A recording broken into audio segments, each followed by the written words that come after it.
Creating characters. Have you ever read a story by Roald Dahl? He is a popular writer of children's literature.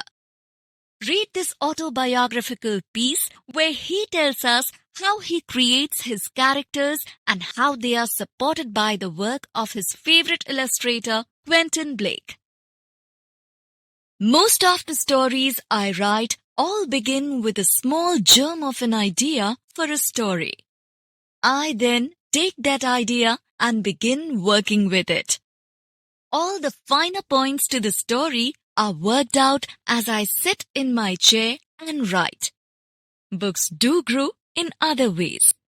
One book I wrote, The Giraffe and the Pelly and Me, began with no plot in my head at all, but instead with 3 characters.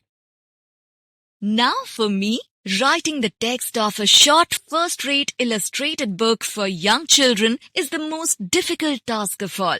More difficult than a novel, short story, or a full-length children's book. If you find this hard to believe, I suggest you give it a try yourself.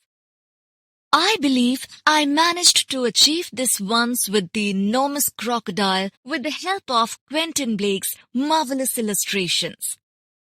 And each year since then, I've put everything else aside and given a week or 2 to try to get started on another short book for the very young. On each occasion, I have given up in despair. The plot was never right, and what I wrote was neither funny nor exciting. Finally, I was determined to see it through to the end, however long it took. So, with no plot at all in my head, I picked out 3 animals as the main characters and I tested them on Quentin. "What about a giraffe?" I asked him. "I've never done a giraffe," he said. "I'd like that." "And a pelican?" "That ought to be fun too," he said, "with its huge beak."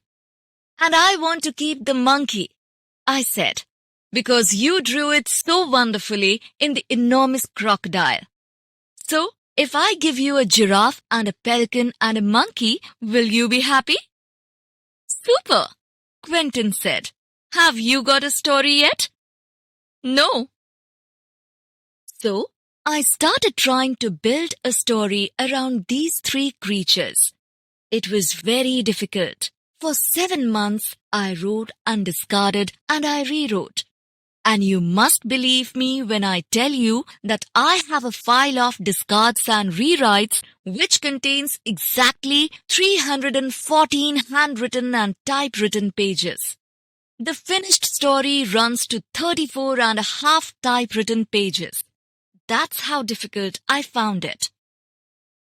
But throughout all those months, it was fascinating to watch one little cog after another falling into place as the story began to take on some sort of shape.